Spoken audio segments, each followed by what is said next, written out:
Data wants to bend. Kalar takes command of the Tong, and Worf does some wrist sniffing. Hello, everybody, and welcome to the Seventh Rule with Cirroc Lofton.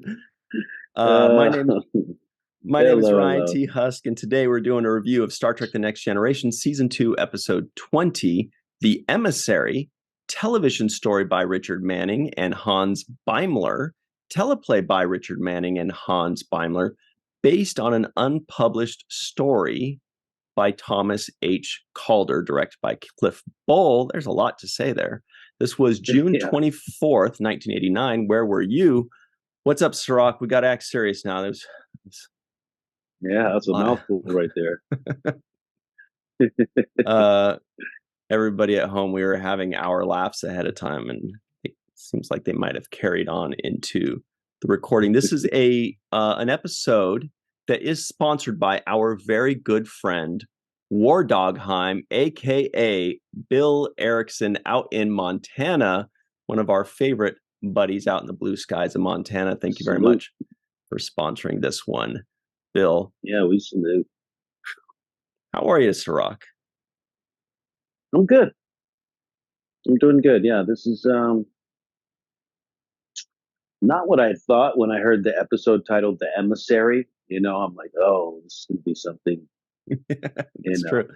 I thought I was going to come out the gate and be like, Deep Space Nine, Episode 20, The Emissary, but no, it's Next Generation. Next Generation episode, and they decided to give Worf a little bit of love interest. I like the woman that they cast for this role.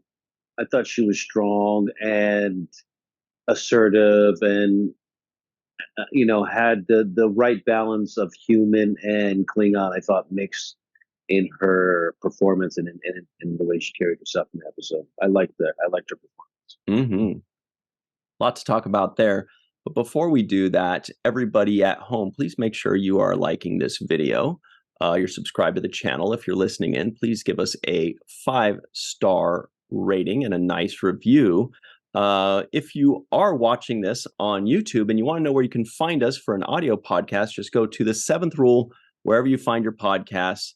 Check that out. And you can also go to patreon.com/the Seventh Rule to get all of this quality content and support this radical show. Anyway, so thank you very much, everybody. We appreciate y'all. Show can't happen without you. That's Susie Plaxton. And she was also the actress that played Dr. Salar. Remember the Vulcan doctor that went down on the away mission maybe 10 or 15 episodes ago? Yeah. She was just in that one episode. They never used her again. The story goes, I don't remember who told us this exactly, but the story goes that they were planning on using Dr. Salar more often. Susie Plaxton as Dr. Salar, this Vulcan doctor, planning on using her more often. And she was going to be originally a love interest for Worf. They were, eventually they're just going to keep reusing her and she's going to end up becoming a love interest for Worf. So I think it's really funny and coincidental that they nixed that character, but then they introduced Kalar, who is a love interest for Worf, but is played by the same actress. So they're like, we don't care what the character is. We just want this actress to be Michael Dorn's love interest, or maybe he wanted that. I don't know. That's funny. That reminds me of the Lower Decks episode we just reviewed, where Rutherford is like, seriously, he looks exactly like Tom Paris. When they were referring to Nick Locarno, right?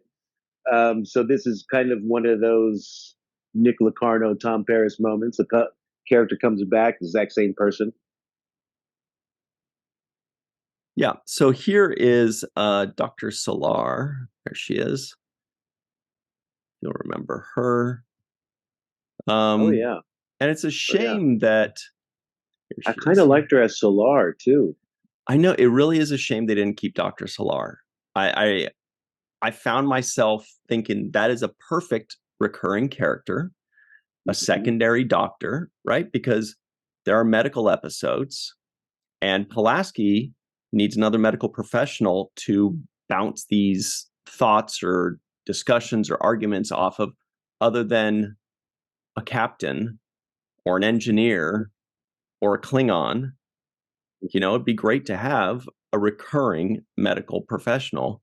And I thought would have been a great character. And I don't know why they didn't end up keeping her or what happened there, but I would have loved to see a dozen episodes with Dr. Solar, honestly. Yeah, another kind of reminder here, flashback, not to keep bringing up Lower Decks for those of you that haven't watched it, but they just recently added a Vulcan character in T'Lyn on that show.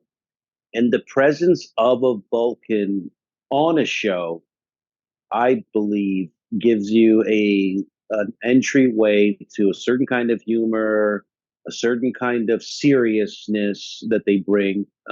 It's good for drama, and actually turns out to be good for comedy as well. But I think it's actually really good for drama, and I like the way Susie Plaxton played that that Vulcan character. Also, did a very similar job with this particular portrayal too, as well. This Kalar, I thought she was fantastic. I thought she held her own. She gave Worf the perfect match of his energy. Like she whatever he brought, she brought more of it to the table. I just, a little bit not sold on the badass aspect of her in that little cave fighting scene. It wasn't the best sold. It didn't sell me on the choreography as much. Yeah, Star Trek's known to look. They have 1 week to shoot something, and so that doesn't give a lot of time. One would think for stunt choreography. I mean, stunt coordinators and stunt people would love to have an entire day or two to work out, fight scenes and stunt choreography. But yeah, I thought the same. I loved the aliens that she fought. I thought that was really cool. There was like a buggy armadillo turtle guy. She fought Skeletor from He-Man. She's fought a Ninja Turtle. Yeah. And like a giant tribble or something. It was kind of But we didn't the Wookiee or the guy. The Ewok. Yeah. She fought an Ewok, a Ninja Turtle, and a Skeletor. But didn't we see these before in another episode? I kind of swore I saw that a Skeletor. The Skeletor guy, absolutely. We've already seen him it's a snorting Skeletor too, which is weird. We saw him at least once or twice already in TNG. We've definitely seen him in Deep Space Nine as well. I think it's just one of their standard, battle aliens. I feel like we may have seen the Wookiee Ewok guy, the feathered Bigfoot guy. I'm like, those feathers are not. It's going to be hard for you to hide in the jungle if you got feathers sticking out everywhere. Yeah, feathered Bigfoot. Yeah, but we've definitely seen those two, especially the skull face guy. I'm sure we've seen it. The Ninja Turtle guy too. Yeah. Mm-hmm. No, they just recycled these outfits. Maybe it's just hologram aliens to fight program. That they just upload whenever they need to. So it's the same, aliens. But they did look familiar. And it's funny because I'd never seen anybody cosplay. I was just going to say that would be the best cosplay is somebody playing one of those, because that's such a deep cut where people would be like, wait a minute. How do I know? What is this? What are you? And how is that Star Trek? And it's like, because it's Skeletor looking. It doesn't look that Star Trek when you see it to me. That's one of the things that makes it stand out, actually, because it doesn't appear to be that Star Trek-y. It feels like it's more He-Man-y or something, different category. Somebody's got to cosplay that. That would be amazing because it would be such a deep cut that there'd be some Star Trek fans that would recognize it. They would definitely be like, wait a minute. I know what that is. I've seen it in 8 Holo Simulator episodes. You know what I mean? Yeah, that's a deep cut. Very deep cut. I like it. But no, I mean, the episode started off with the poker game. And, that's A theme that I think we said Melinda brought in, Snodgrass, if I'm not mistaken, was the poker element to this show. That's right. And so now we're seeing that element, being revisited and used as a tool to really set us up in the storyline of Worf and this episode when he talks about Klingons never bluffing. Yeah. And so I felt like that essentially that was a kind of a theme for the rest of the episode, whether he was bluffing with the woman that he, was having this relationship with, and not bluffing, he wasn't bluffing in that case, and then the eventual bluff of the Klingon ship that they ran into at the end when he pretends to be having taken over the Enterprise and whatnot. So Hmm. I like the way that they use the Klingons never bluff intro with the cards and the poker to really set us up for the storyline that they were going to keep, using that as a baseline. Yeah, that's a really good point. They're getting better at having the little opening slice of life thing relate to the episode. Because remember, we've seen it a few times where they have this slice of life thing where they're, Captain Picard's going, "Oh, look at the orbit of this planet around the," and it's got nothing to do with the episode. It's just Yeah. totally like they just dropped it Yeah. right in. But this one did. And Yeah. there are a couple things there. Number one is, if it is in fact true that Klingons never bluff, they'd be terrible poker players, especially if they make it known. Now, that could be a bluff.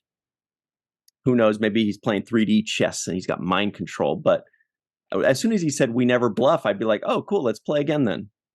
This will be great. But the other thought was that poker scene felt like that opening sequence was longer than they usually are for those opening kind of scenes.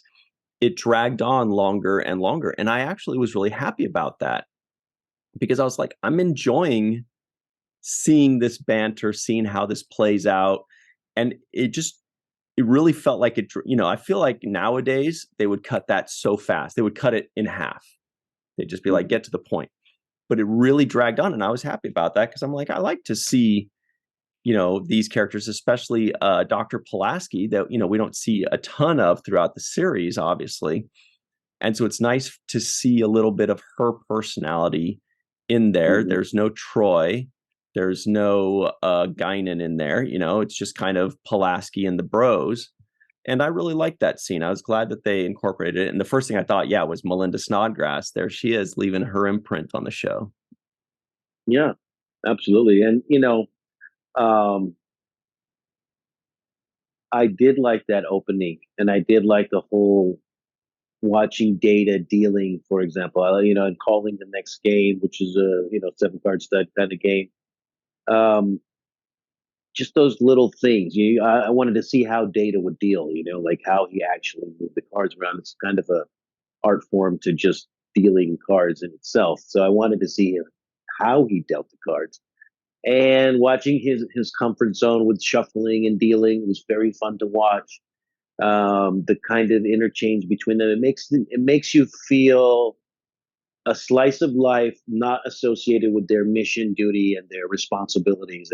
Mm-hmm. As part of Starfleet, it's just like this is them kind of kickback mode with sandals on at the beach, just being themselves with a beer or something. This is their fun mode, and I like to see that kind of the exchanges between them when they're not in this serious kind of like all hands on deck type of mode. So I Cirroc, did like it. you seem Yeah, like a poker player. Do you play poker? I do play poker. Yeah. That's why I get a lot of joy out of it. Yeah, I play poker. I play Texas Hold'em, which is a no limit game. Um, and the game that they were playing was a 7 card stud, which is a little bit different because you have 2 cards face down, 4 cards face up, and then the last card face down. So you have 3 down and 4 up. And then people have to guess what hand you can make out of your cards because you have 4 exposed and Mm-hmm. 3 down. That was the second game that Data decided to play, which was Seven Card Stud. That was when he switched the game up.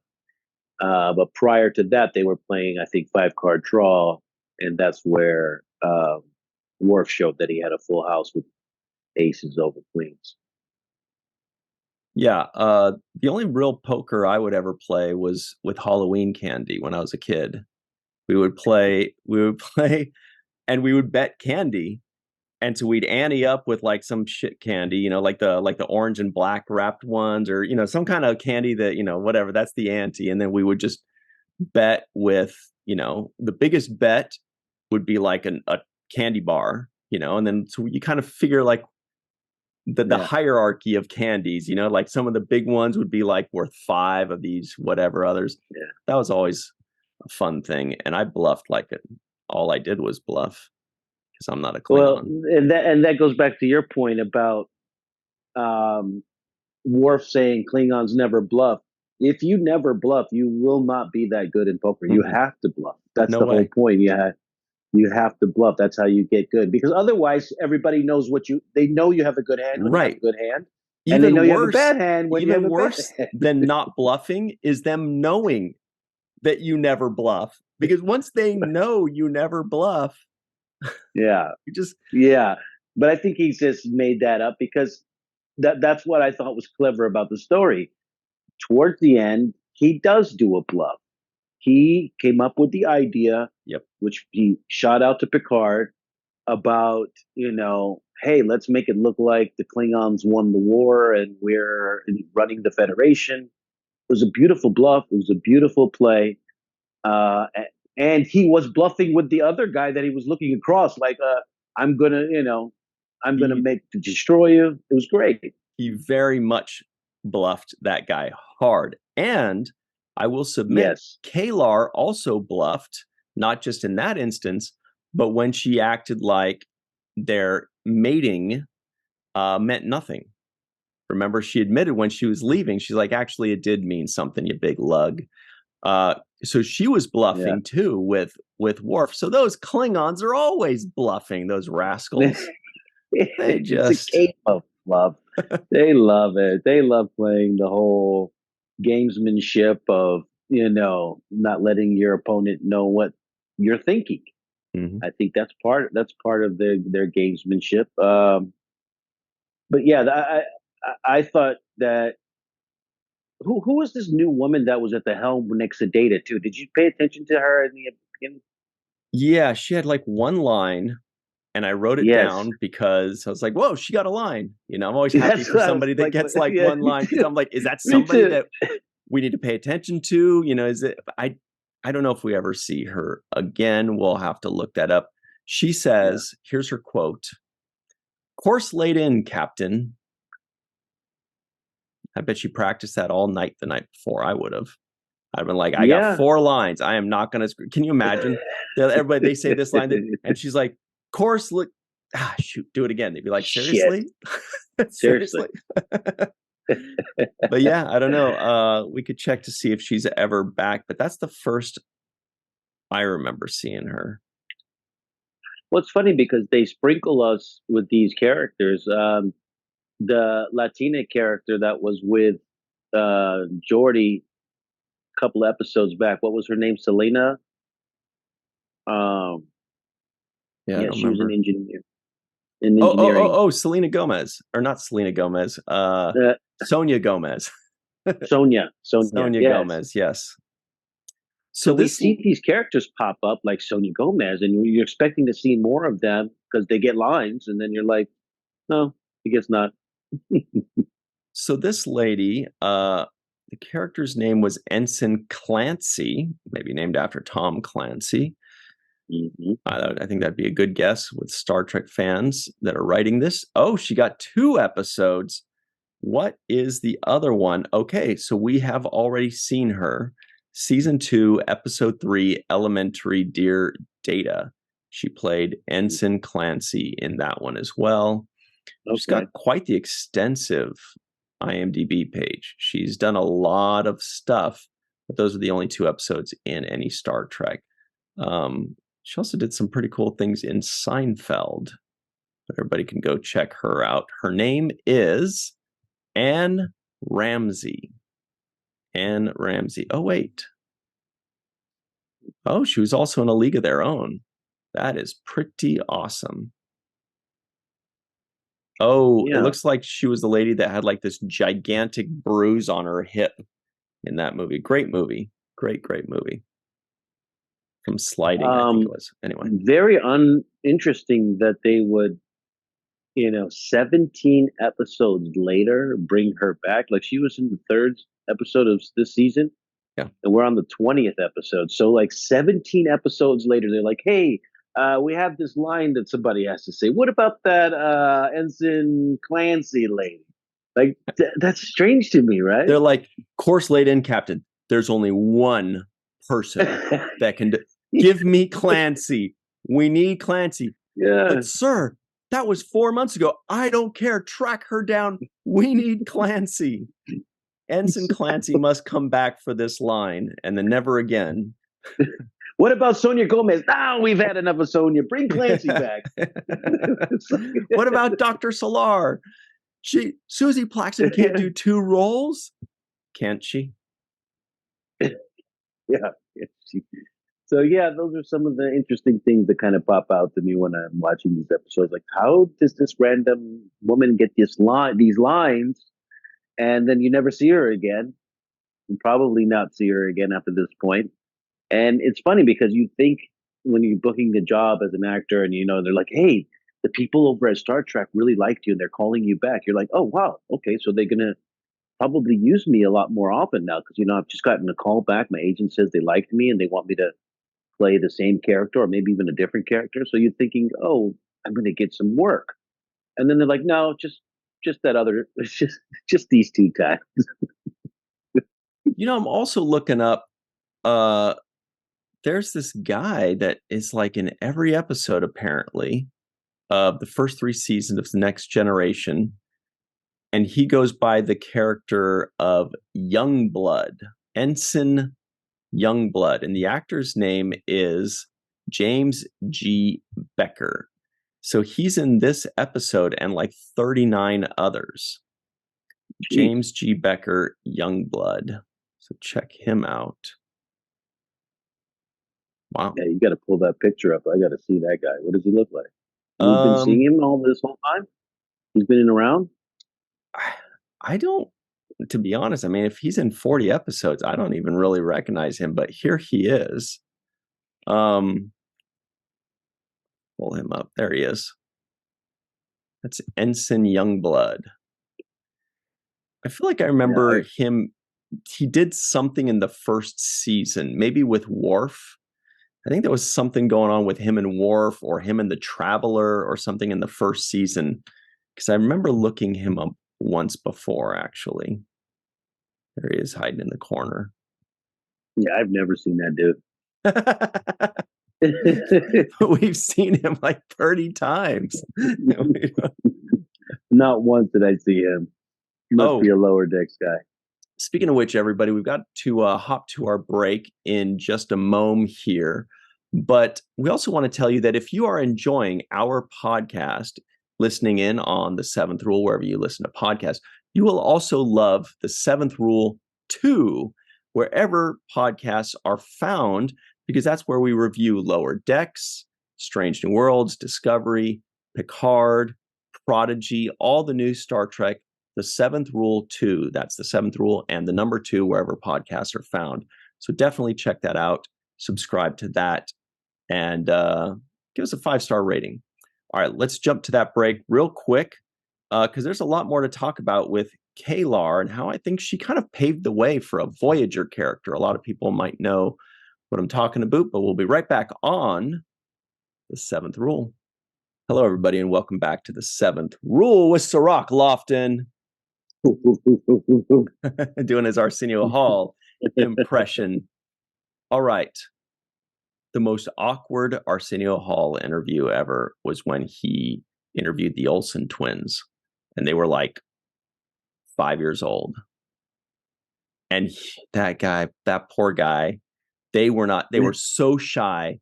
They didn't say a word. He was trying to get them to talk. and they were just like, he even brought like a ball out. He's like, let's throw a ball, like something. This poor guy was like, how am I going to fill 15 minutes? But anyway, good old Arsenio Hall. Here are the trivioids of the week. Data wants to bend. Worf's pile is bigger than Data's. Dr. Pulaski calls Worf handsome. Smiling breaks Worf's concentration. A Class 8 probe is just over 2 meters long. Kalar keeps her temper under control. Worf does not appreciate being interrupted. The Enterprise guest quarters needs a new coffee table. Lieutenant Worf has calisthenics holodeck program. Worf likes to sniff wrists. And Kalar takes command of her tongue. All right. It's the HMS Tong, I believe. That tong to tong, tong, tong. Tong to tong, tong, tong. The Tong Song, ladies and gentlemen. Oh, wow. Anyway, do you know B'Elanna Torres, played by Roxanne Dawson? That is a Star Trek Voyager. She's half Klingon and half human, very much in this mold of Kalar. Kalar kind of, I feel like, trailblazed for her, and that, because she made such an interesting character, especially that she could play nice, but she definitely had to keep her temper under wraps. Do you think that she played that well? Yes. I thought she played it very well. Biracial kids have to find ways to embrace both sides of their identity and find a way to balance those things into the one body that they are in. And I think that she did a good job of kind of elaborating on that kind of a storyline. Somebody who's biracial, who's got this side of them that's, has anger issues, or, ancestral traditional anger issues that are come from the Klingon, way of living. And then her trying to also balance the human side of her, and that aspect of, finding her identity and her place inside of the Federation, and what she's trying to do with her life. So I think there's a balance there. I thought she did a great job of portraying that particular balance. And I also thought that in her performance, I felt a lot of the customary and traditional ways of life weighing heavy on somebody who's not willing to play along with those customs and traditions, somebody who's more progressive or liberal as opposed to somebody who's more conservative and based in their, longstanding cultural traditions. And I felt like that was one of the big dichotomies at play watching this storyline. She was pushing for a more progressive kind of free-spirited, women's liberation, and he was trying to stake his claim as, this is mine, and now you belong to me, in that kind of property type of way that the Klingons express themselves in. And so I thought that was another good argument being made about, the ways of the past, the tradition, versus somebody who's trying to trailblaze in a new way, something we've never seen, somebody who's Klingon and human. So she's trailblazing what that identity is like for her. And it doesn't encompass being fully bought into the Klingon way of life and traditions. So I thought that was a very good story that they brought up. Yeah, a couple really good points there. I'm glad you brought up the biracial thing, because at first I was kind of like, okay, so she's half Klingon, half human, but she's acting very human. She looks Klingon. She's got the ridges, she got the height, but she's playing nice with humans. She's chilling with them. She's talking like them. She's hanging out with them, right? But when she was alone with Worf in that holodeck program, she definitely courted him. They definitely courted each other in the very Klingon way. At least I certainly don't recognize that as a human way. Maybe I've been doing it wrong, but that's what I saw was a lady that was acting 100% Klingon in that way. But then, yeah, later on, she was like, yeah, but I'm not gonna marry you, bro. Calm down. What are you, 13, Worf? Yo, yeah, we're getting married. Oh, we kissed and I made my palms bleed from my nails. Ooh, you sniffed my wrists better than anybody ever has. But here's the question I had with that was when they were talking about 6 years ago having a past. I assumed that meant they mated 6 years ago because she was always like, that's not what you said 6 years ago, big boy. And she kept saying all this kind of stuff. But then when they mated, he's like, now you must marry me, in which tells me they didn't mate 6 years ago. Otherwise, he would have said that 6 years ago. So then I was just confused. And I don't. So what was their past 6 years ago? Did they just flirt a lot or sniff wrists or what? Yeah, they did a lot of wrist sniffing and bloody hand action, but there was no Whoa. actual. He didn't pull out his bat no, she mentioned something to that effect of like we didn't go all the way. I thought I heard that somewhere in the episode where they didn't go all the way the first time, and I think she said because you didn't want it to Worf, and he was like, I didn't want it.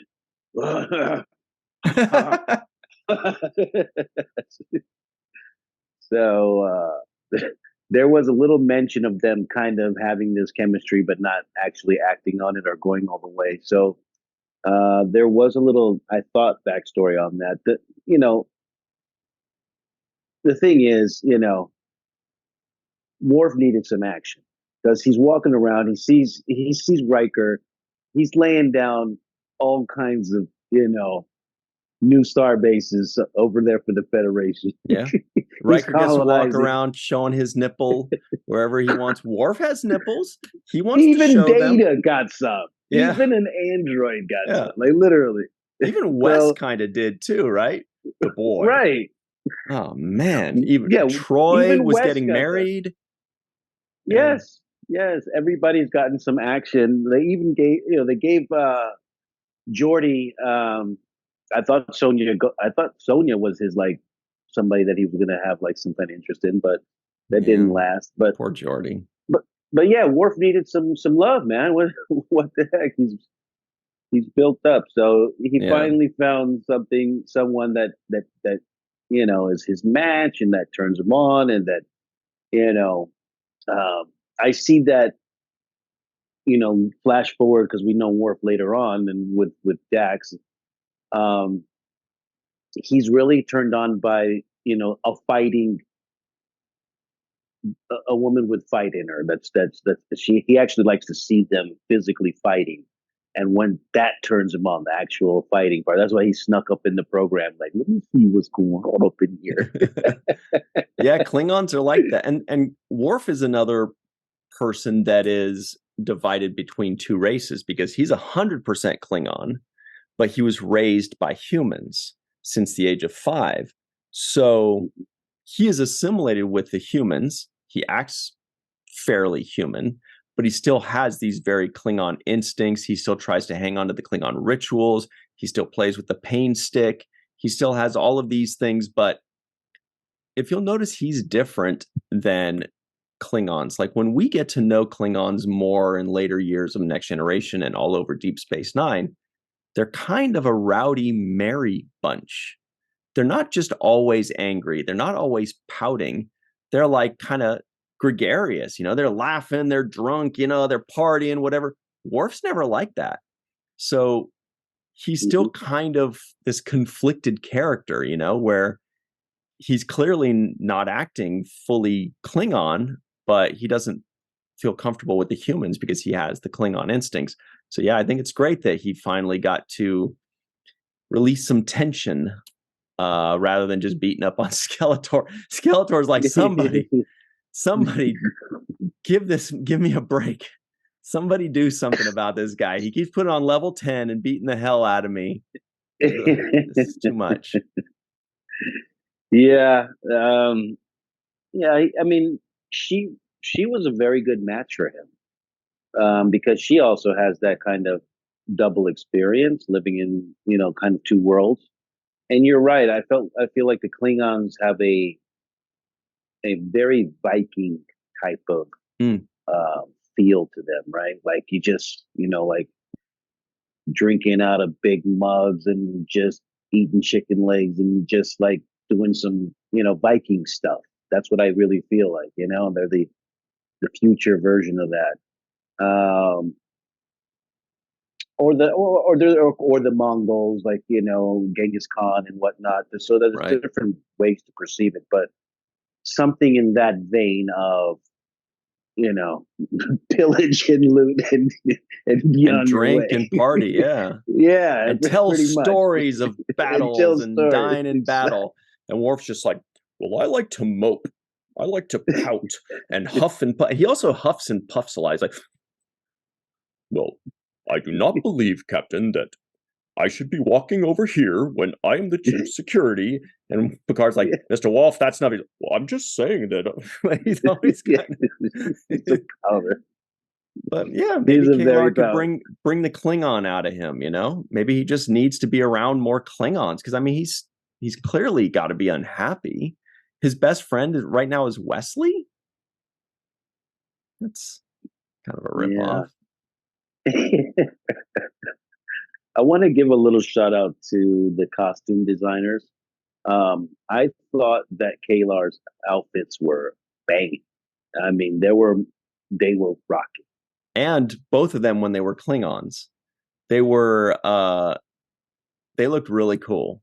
They looked really cool. They looked a little too clean and unused to me, which happens a lot with costumes because it takes time to weather them and all that. But they looked really cool, really sharp, I thought. Yeah, I really love the red Michael Jackson outfit that she had in the image behind you. Kind of reminded me of like a nice Beat It video. Uh, yeah, with the gold flares on the arms Yeah, and different things. yeah, Really cool. And then I really, really loved the outfit that she went into the holodeck with the pink and black kind of tiger print, just really unusual looking fabric.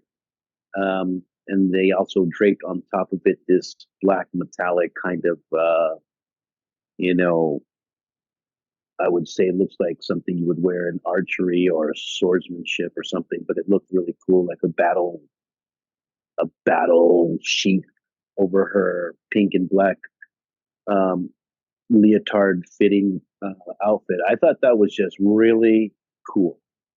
I love the texture, the design. I love the fit on her.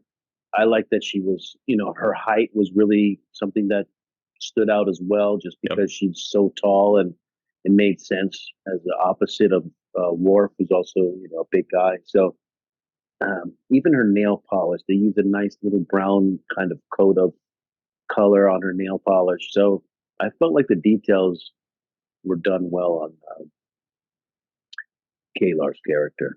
Yeah, I'm trying to find a good picture of it in the holodeck, but I can't really. But here's a decent one of her in red here. Yeah, A few good ones. yeah, that's the outfit, the pink and black one right there. The calisthenics workout outfit. Hmm. I liked it a lot. Yeah, definitely her own style. And also, we're looking at summer now, summer of 1989.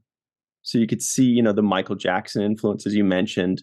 And we're kind of moving away from the shoulder pads of the 80s and more into this kind of look, and pretty soon we'll be getting like 90s fashion. I really love to see how like the 1989 fashion or 1987 versus 1992, or then Jake shows off the 1993 and 94 fashions. You know what I mean? Like where we could Yeah. see that, whereas like the uniforms don't show that. Uniforms are just uniforms.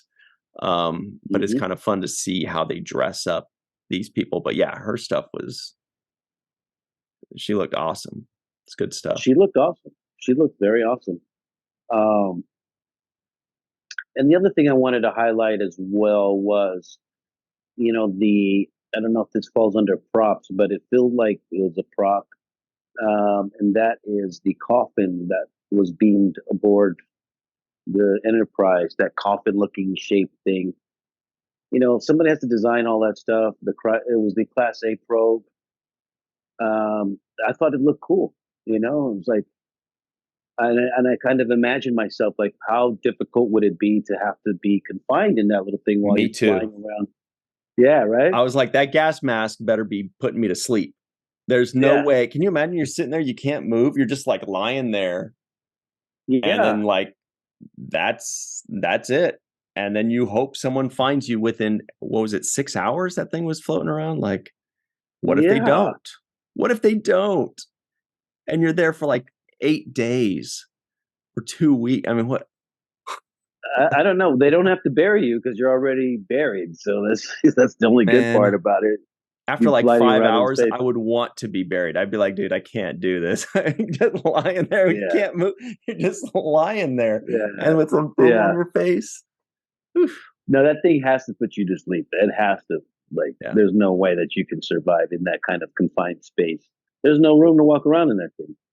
I don't even know if you have like um, life life supplies like food or kind of some kind of uh, drip or some kind of hooked up to some kind of drip or something. I don't know what you got I mean, going she on in had the that thing, but drip.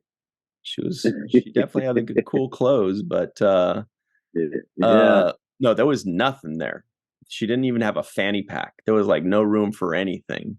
89 had some pretty nice fanny packs, so I'll tell you that much. yeah, That would have been cool if we saw in Star Trek some of the people like yeah. Kalar showing up with a cool fanny pack. She's like, "Oh, hang on.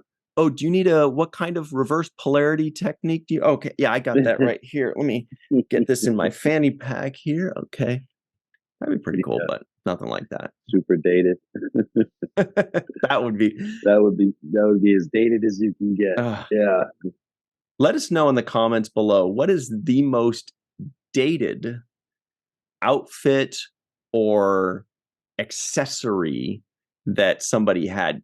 Maybe there was a fanny pack. I don't think so. But if there was a fanny pack ever once in Star Trek, I feel like that would be the most dated ever. And I would love to see it.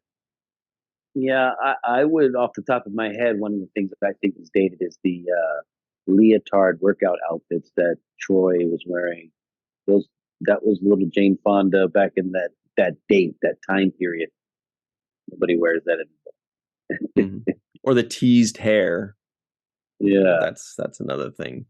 Oh, well, we got to move into the home run of the day, if you can believe that already. Cirroc, who gets the seventh rule home run of the episode? I'm going to give the home run to Susie Plaxton, guest starring in this episode, carrying the whole episode, just being a very good match for Worf. Somebody he doesn't get too many opportunities to shine his Klingon stuff and to get into his full character. I thought this was a good opportunity for that, and I thought she did a fantastic job. It's not easy coming on a show and being damn near the lead while you're there. So my hats goes off to Susie Plaxton. Yeah, and the writers and producers of Star Trek might agree with you because they had cast her as Dr. Solar. 15 episodes later, they cast her again as Dr. Kellar or whatever. Yeah, yeah. Next, she'll be Captain Pilar, and they'll just keep going on. But no, they actually do reuse her, Susie Plaxton, for at least a couple more roles in Star Trek Moving Forward. But I don't think anything in Deep Space Nine. So I think these are the first two you've seen her as. But we'll talk more about those a bit later. Yeah, I would say she's the home run champion today, although I kind of want to give it to Worf because he hasn't gotten a lot of focus yet. He's gotten a lot of focus in an away mission, but not in a personal way where we're getting to know the actual character. And so I thought that was really cool. So yeah, home run to both of them. And That's what I say. I'm happy for Michael Dorn that, almost 2 full years later, they're like, you guys want to talk about what Worf's life is like? He's like, finally, do something other than weapons ready, sir, or whatever he says. And it's funny, they did the Worf official troll on Worf in this episode. Susie says something to the effect of, and it fits you well, or something like that. She trolled Worf with his own style of talking. I thought it was hilarious. Good point. That's good stuff. All right. So let us give thanks to our good friends, Homer Frizzell, Dr. Anne-Marie Siegel, Eve England out in Wales, Yvette Blackman Tom, TJ Jackson Bay out in Missouri, Bill Victor Arukin, Titus Muller, Darlena Marie, Dr. Muhammad Noor, Tierney C. Diekman, Anna Post, Anil O. Palat, Joe Balsarati, Mike Gu, DQ, Dr. Stephanie Baker, Carrie Schwent, Faith Howell, Edward Foltz, My Live from Tokyo, The Matt Boardman, Chris McGee, Justin Weir, Jake Barrett, Jane Jorgensen, Henry Unger, Allison Leach Hyde, Julie Manisfee, Marcia Classic Schreier, Gregory K. Wickstrom, and of course, Dr. Susan V. Gruner and Jason the Outrageous Oken. All right. That's it for us, everybody. Stick around. We've got the free-for-all next. Please remember in the comments below to make your suggestions as to what you think is the most dated accessory. This is a really interesting one because there's been a ton. Probably like hippie clothes in the 60s for the original series. That might be it. Anyway, stick around. We'll be right back on The Seventh Rule. Hello, everybody. Welcome back to The Seventh Rule with Cirroc Lofton. This is The Free-for-All with Melissa Longo. Hi there. Look who's here. We have Dr. Muhammad Noor. We've got, finally, right? We've got Allison Leach Hyde wearing an awesome Seventh Rule sweater. You can get your very own sweater at our Teespring store. It's got a self-sealing stem bolt in the back. The link for that is in the comments below. Click on that and enjoy it. We've got Mai live in Tokyo wearing an awesome purple listener shirt that you can get at theintrovertedrepublic.com. Look, Jason Oken's here, also with a cool background. As always, Dr. Susan V. Gruner has got the Enterprise D. Whoa, she's got a Seventh Rule shirt on too. And it looks amazing. You can get it in a shirt, different sizes, different colors, sweaters. You can get in the pony size if you have a pony. Carrie Schwent is here also. What's up, Carrie? We've got TJ Jackson Bay out in Missouri with an Abyssinian kiosk shirt. We've got Gregory Kenzo hanging out, Chris McGee as well, Faith Howell, and the Matt Boardman. Jake Sisko guesses the IMDb score. Oh. Well, I can say that I like the title of the episode. Can't imagine why. Almost went over my head there for a second.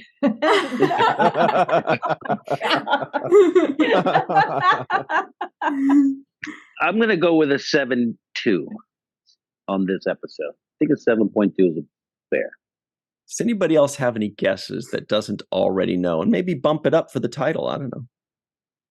I don't usually like to guess, up. but I think at least an 8. Everybody loves Susie Plaxton. So 7.6. I'm going 9. Give it a nude bull. Yeah, I looked it up. 7.7. Sue got a 10. Wow. And TJ gave a 9. A 9. 7.6. Wow. Sean Bradley was 7.6 as well, if I remember correctly. Well, he never really panned out. All right, all bets are in. It is a 7.5. Oh, I was one over. Very close. Were there any non-appearance mentions today? I did not catch any. Right. Tell us, Allison. One I caught. 2. Waxana and Ian. Troy mentions both her mother and her father. Very good. Do you concur, Chris? Yep, that is correct. True. Yeah. Wow. Yeah, those. All right, Melissa Longo, will you please get us started on the right track and tell us what you thought of this episode? I really enjoyed this episode a lot, actually, for several reasons. One of the biggest reasons is that I love that Star Trek never shies away from showing multi-ethnic babies. And being a multi-ethnic baby, I definitely related to the scene with Kilar and Troy, talking about being stuck between cultures. And there's a bit of a duality in multi-ethnic babies' existence, and not just externally, but internally as well. And I think that Susie Plaxton played that very well as Kalar and addressed that very well. One of the quotes that stood out to me was when she's said to Data, poor android, whose behavior do you find more perplexing, human or Klingon? And to me, it felt more like a question for herself and maybe even Worf than it was really for Data, because I think she struggles with that, her human side and her Klingon side, and it's sometimes a challenging existence to live in, because culturally, each culture expects you to claim their culture as your own, but not fully claiming you as their own, because of those foreign elements that you have inside of you. So I really enjoyed that. And another quote that stood out to me was, I will not be complete without you. And I love that, because Worf is a romantic. and through his poutiness and all of this stuff, at the heart, at his core, he is a romantic. And you see some of these same character traits when he's with Jadzia as well. There's some very similar relationship traits that he carries through his existence. And final thing I'll say in this segment is that I think that TNG really gets right the exploration of the Klingon culture, and they're exploring their rituals and customs, and it's fun to see them dive into that and how that relates to other cultures that they exist within as well. So I really enjoyed this episode. Very cool perspective. Thank you very much, Melissa Longo. We've got Dr. Mohammed Noor here, and we are so happy about it. What did you think about this episode? Thanks. This was a fun one to revisit for a couple of reasons. I agree with Melissa's points. It's nice to see, as you said, multi-ethnic babies. I'm not one, but I guess I've gotten to make two. But more generally, actually, when you think about species, there's an interesting biological aspect to this, because generally speaking, we think of species as groups of individuals who actually cannot interbreed with each other. That's obviously not true to the extreme, because there are species which do interbreed. But it's always interesting that with Star Trek, it just seems like any humanoid could just interbreed with any other humanoid. This was one of the few cases where they made it clear that it's not biologically super easy, because she made this passing comment like their DNA is compatible with some help. It's like, interesting. So there is a reason that Klingon is not just another like subgroup of humans, but it actually is a different species. So I thought that was really nice that got worked in there in a more explicit way that is often true in Star Trek. But overall, fun episode, and Susie Plaxton's always fun to see. I love it when she comes back in Enterprise too, as that Andorian too. Oh yeah. And in Voyager as well, right? Yeah, the female Q.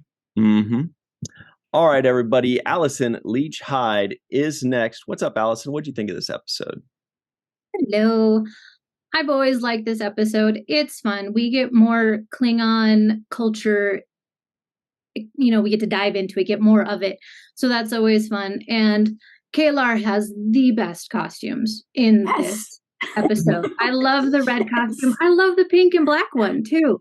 So that's always fun. She's tall, she's powerful, she's funny. Like, I love having Kalar, and I wish we would have had more Kalar than what we do get, but I wish we got more. I thought costumes were on point, because also Admiral Gromik's costume in the beginning, I really liked her Admiral costume, so I thought that was cool. Like, go costumes. I really like those in this one. And anytime we get a little bit overly snarky and sarcastic, makes me happy. I do it myself, so I like to see myself on screen. So enjoy that.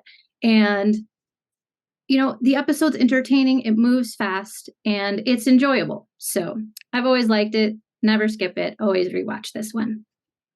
Great stuff. Thanks very much, Allison. Cirroc definitely agrees with you on the wardrobe. You mentioned it earlier. Yeah. I love it. Oh, yeah.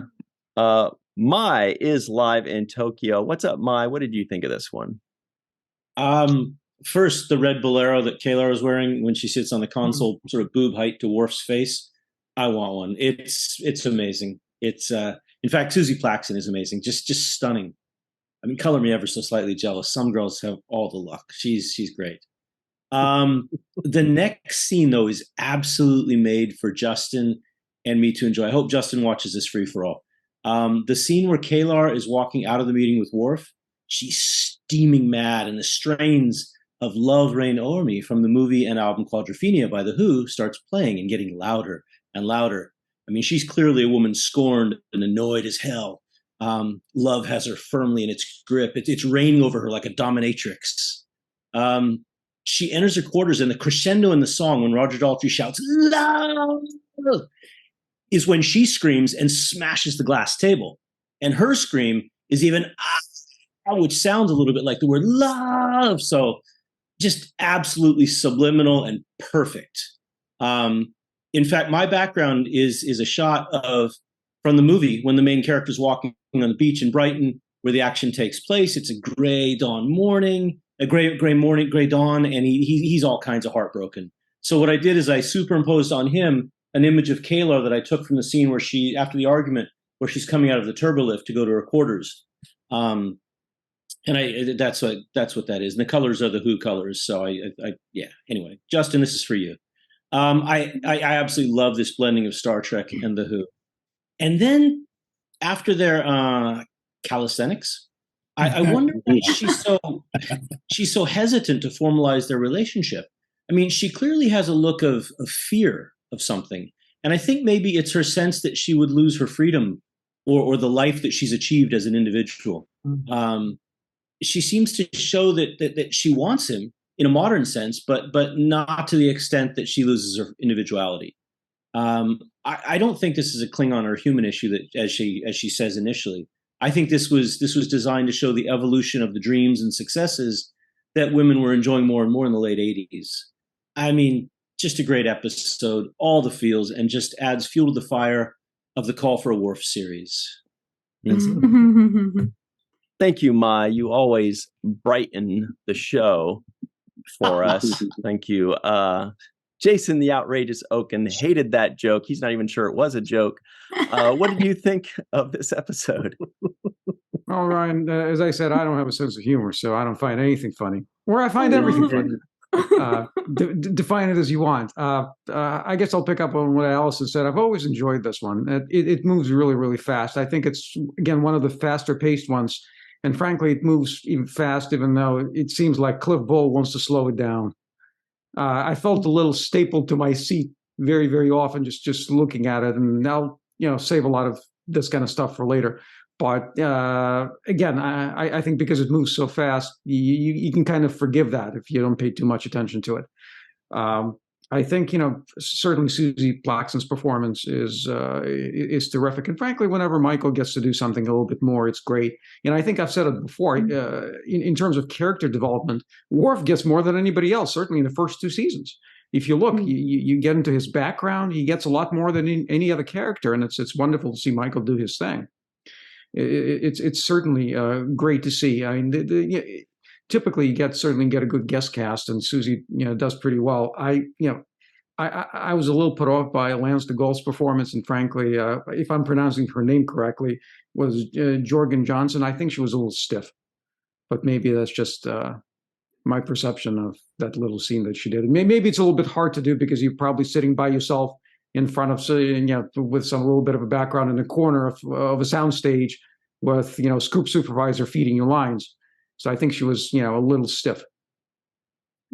But overall, again, I think it moves pretty fast. It gives us a little bit of Klingons, and again, I'll save some of it for later. But overall, I think it's a fun hour. Makes up for some of the other stuff we've seen over the last few weeks. Great stuff. Thanks TJ's like, that's why I wasn't here. Thanks very much, Jason. Dr. Susan V. Gruner, what's up? What did you think of this episode? I love it. And I've got like 10 pages of notes that I cannot ever say everything. I love the music. By the way, she's 6'2". So she is a very tall woman. I love the way they started it with the crew playing poker. I always love that. It shows their relationships gelling. I love the Klingon relationships. I loved her hair. And who is it that has her in the background where you can see her hair? Where do we see that little braid? Oh, Melissa. She has the little braids in the side of her hair. Where do we see that again? I thought about her luggage or lack thereof, which is a silly thing, and that little thing that she was in that is capable of going warp 9. And I thought, so she must have. How did she make those clothes? I guess with the replicator, or I mean, how did she get those cool clothes? Because she certainly didn't have them in her little warp 9 vehicle thing. The only thing I wrote negative about her outfits was that why do they always have to go so tight? But anyway, it was the 80s. I don't have anything bad to say about it. I love everything about this episode. I think it's awesome. She's awesome. Their relationship is awesome. It's sad. It's happy. And we'll see her again. Not to give away too much. Great stuff. Thank you very much, Dr. Susan V. Gruner. All right, everybody. Here comes Carrie Schwentz. She's going to tear this episode apart. What do you think of it? I love this episode a lot. I will add to the love fest of Susie Plaxton in a moment, but I will highlight the 3 other little minor guest stars. Jason mentioned one of them, the woman that played the Admiral. I love her because she is Dr. Mike's mom on Dr. Quinn Medicine Woman, and she's a little bit stiff in that role too. So I think that's just kind of how she acts. But the woman sitting at the helm, we've seen her before, and I think it was Elementary Dear Data. She was the woman in engineering who's from A League of Their Own, and the guy standing at Worf's position back there. I forgot to write down his name, but he's Drew Carey's friend on the Drew Carey show. And in a couple episodes of Bones, he is absolutely an hysterical actor, and just a very neat sort of voice to him too. I love Worf's plan for the tongue. I thought it was absolutely genius and very well done. No. And Kayla, she just sits there and doesn't say anything, but she looks great in the Klingon uniform, and Worf just pulls it off beautifully. I love Kayla and Deanna's little sort of female friendship. We don't get nearly enough scenes like that. And yeah, Deanna becomes kind of Captain Obvious when she walks in after Kayla smashes the table, which just cracks me up every time I watch it. She just plays it so straight, and then they sort of laugh about it afterwards. But Susie, I love Susie. Just about everything. She has such a neat voice. Just that deep, very very much excellent as a Klingon type voice.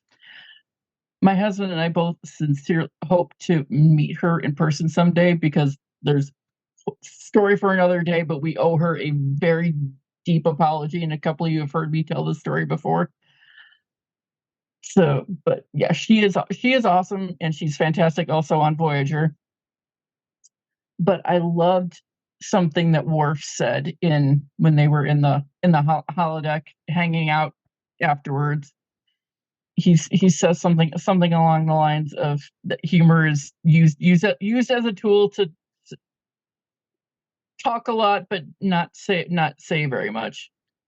I liked that, and it sort of became the inspiration for this week's poetry reading. So here we go. Humor is often used as a tool to make the speaker feel less like a fool. Is it better to say all the thoughts that come your way, or keep it simple and not lose your cool?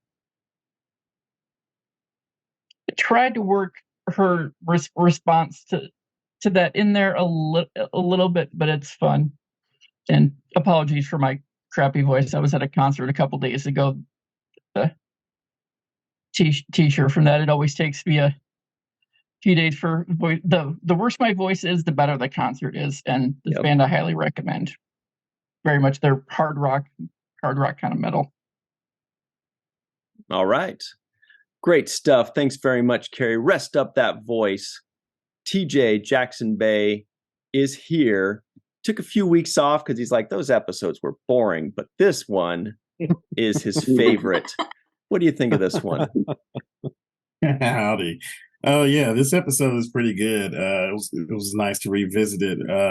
And I don't think any time that I watched it before that I paid as much attention to really what's going on between Worf and Kalar. Yeah, I saw it, but I saw it a little bit different this time, with a little bit different understanding, to where Kalar is like this kind of like free spirit, and she's made her own way in life, and she's because she's had to kind of come from two different cultures. She's just chosen to make her own. She's Kalar, and that's her.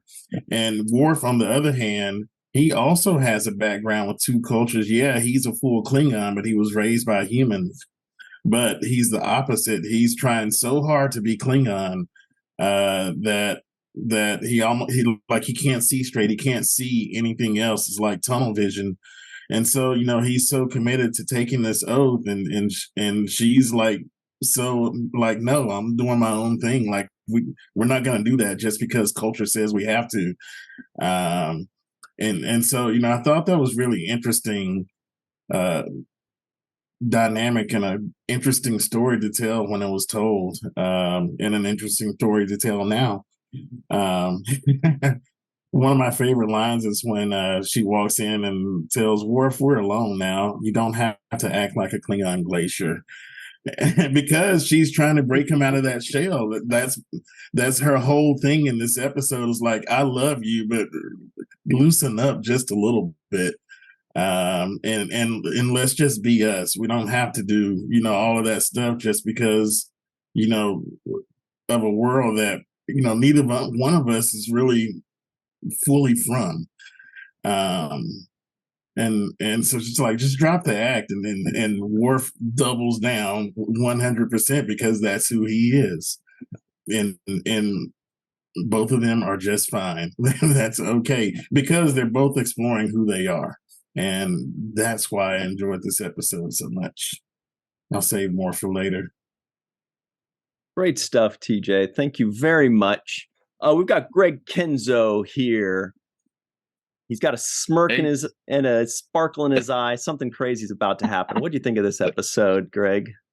I love this episode, just like everybody else. Nothing too special, I guess. It was just fun. There's so much that I could say about it, but I'll just start with the Kalar Worf story is beautiful. I think it's better on the first time you watch it, because this is like the third time I've seen it, and you know what's going to happen at the end, right? So like when you first see it, I said this last time, it's always better on the first one, but everybody loves their Star Trek rewatches, and this is no exception. It holds up. Let me see. I loved when Worf was in the captain's chair. And they set that up beautifully by having him playing poker in the beginning, right? And he was able to bluff and win everybody. And then at the end, he bluffed the other guy. This is pretty obvious stuff. I'm sure everybody picked that up. But yeah. Other than that, I wanted to say I agree with Melissa on multicultural people. I mean, I'm a Hathi, or as we say in Hawaii, Papa, which means half, I'm pretty sure, or multicultural. Anyway, I thought it was beautiful. There was a beautiful scene with Troy and Kalar, where they kind of give both perspectives. Troy says she finds the best in both cultures. And then Kalar says, well, I see, like, I'm rejected from both, or I don't fit into either. And I've kind of had both experiences. I feel like it varies depending on where you are. Like in Hawaii, it's a melting pot. We have so many people of multicultural ethnicity here. It's like I don't stand out at all. People think I'm like Hawaiian. I can go down the list. But when I lived in California, I would get all these other races, and it's funny because I had a lot of Asian friends and white friends, and all across the board, but you never really feel like you're 100% one way or 100% the other. And it's kind of a beautiful thing. I think it's easier now for papas because in the past, you really had to choose one or the other, right?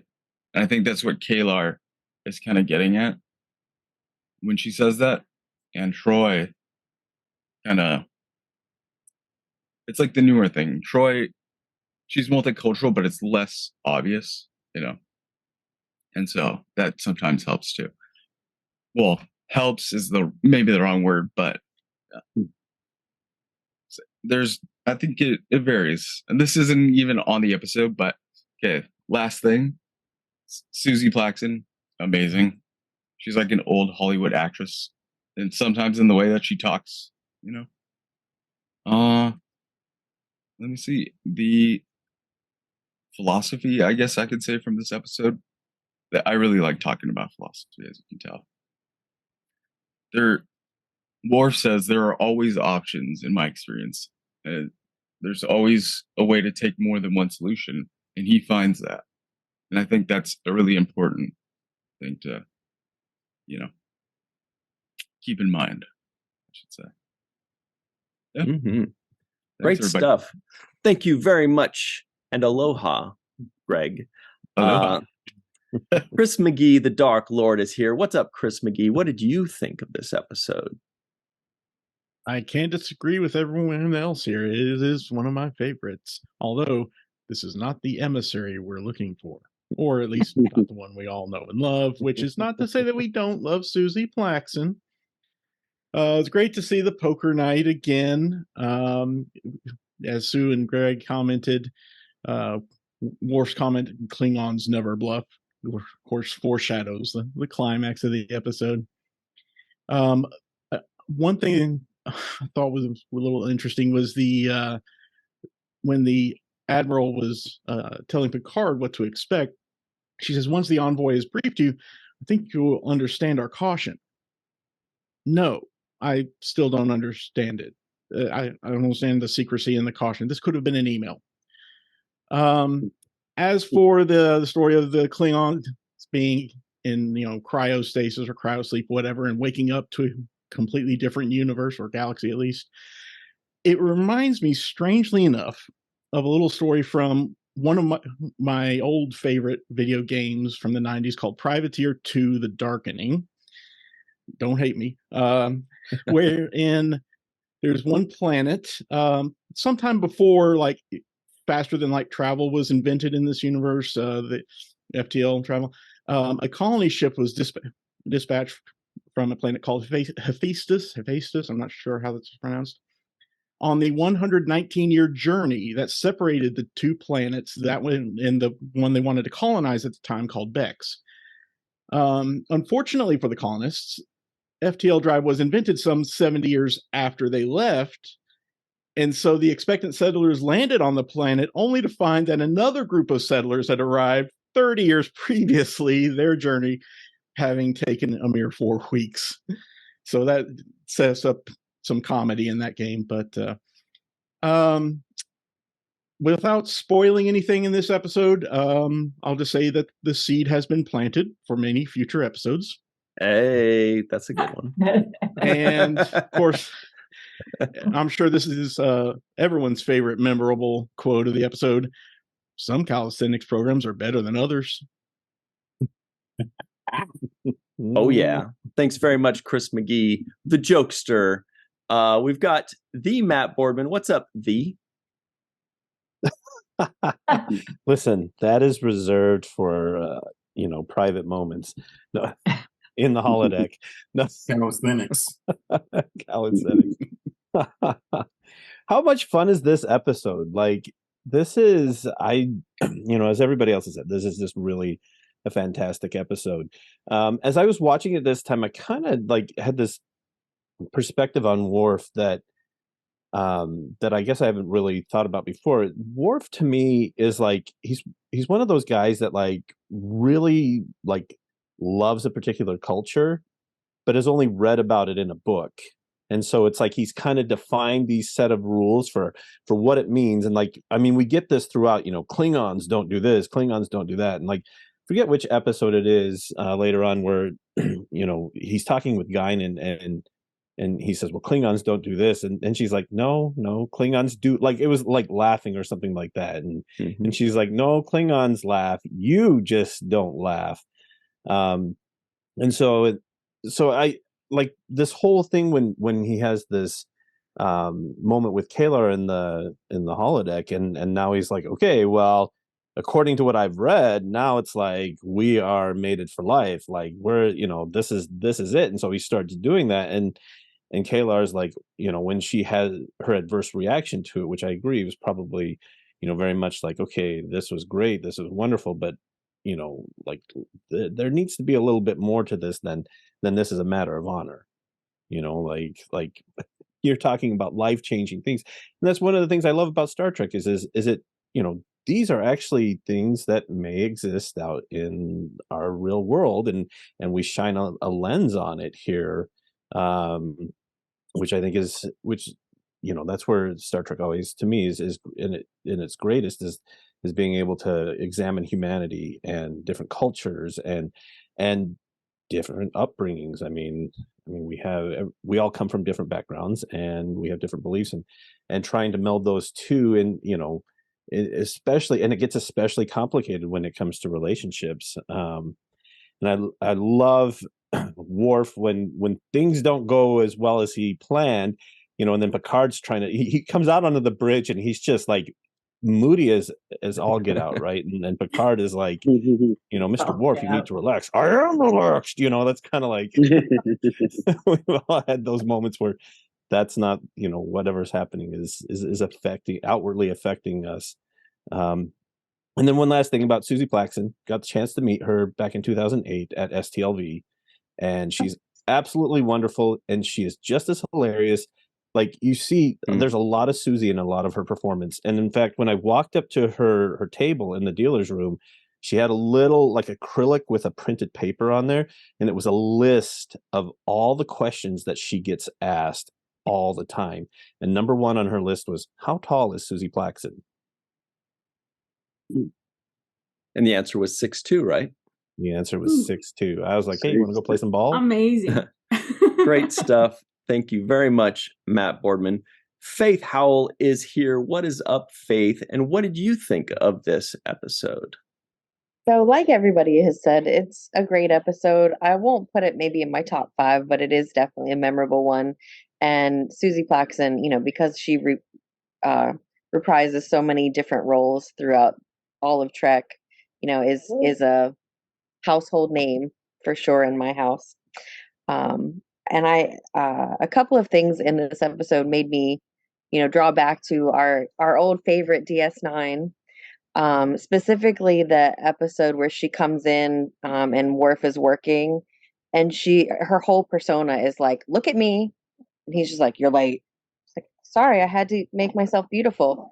Made me think about the scene where Worf and Jadzia are sparring on the holodeck, and he razzes her about dressing for him. Kalar was definitely dressing for him, so you see where he gets his history there. And I know this is working a little time paradox, but I wore this shirt specifically today because we had a very Shaw-esque no from Picard today, and I loved it. That's true. Where was that? Where did that no come in?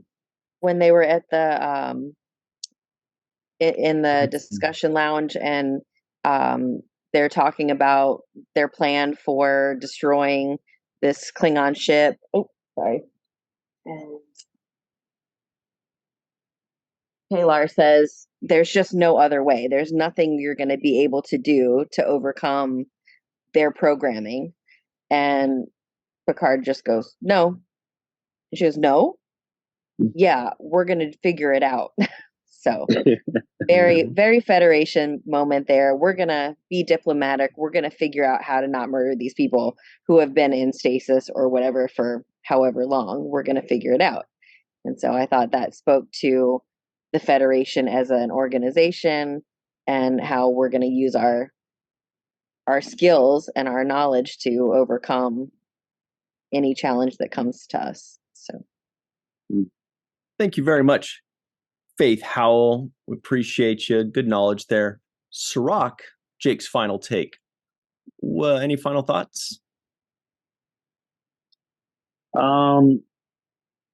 I think that this episode dealt with a lot of themes that are constantly being brought up. One of those themes is tradition versus a more progressive way of looking at things, and that's one of the polarities that we see at play in this episode. With Worf trying to hold on to a lot of the Klingon tradition, and this Kalar being a more progressive person who's trying to find their own identity outside of the labels of the group. It's also, that's the other battle that we see, is more a group identity versus an individual identity. And I think those themes are very good when you play on them. I thought it was well done. Worf finally met somebody that can really give him something to act on and showcase his abilities. Definitely love Susie in this episode. She really stole the show, and her face and her eyes are really, captivating when you're watching her perform. I think she was captivating even before when she played the Vulcan doctor in the past. The camera really loves her face, and she is just somebody that you gravitate towards when you're watching her. The other thing I thought is consistent is that Worf likes tall women. This woman is tall, and we know that Dax is also tall, so that's another consistency there as far as what he's attracted to. So I love this episode. And lastly, I also realized how young Miles O'Brien is in this episode. I don't know if there's a shot that he got. Yeah, I was like, wow, this guy's really super young. And his little haircut too, with it so tight and cute. Yeah. Yeah. So cute. So to see him so he's skinny and young, and I'm just like, wow, this is really, the early stages of Colin on this show, and he's really made a name for himself. Mm-hmm. I mean, it kind of reminds me almost of, we talked about Nog's journey, going from just the low man on the totem pole to such a high important figure in the show. And I feel like O'Brien has done that for himself in the course of these series, making himself from just the background guy, the one line transporter guy, to somebody who we all kind of know and feel like we have a connection to. So credit to him for really building a way for his character to make, to make us all feel special, and watch his growth is really a special thing. So that's my final take on it. Great stuff. Everybody, before we go, our good buddy Scott Jensen had a little request for Matt Boardman. He asks, the Matt Boardman, so sorry. He says, I did want to ask the Matt Boardman if he could go back and reanimate those Klingons that were asleep since the war as Discovery Klingons. I'm sure that would make the fan base sing. What song? I don't know, but they would sing. Gotta be K-pop. War songs. Matt could do it, no doubt. All right, everybody. Just because you can do a thing doesn't mean you should do a thing. Yeah. If you shouldn't do it, that's when you really should.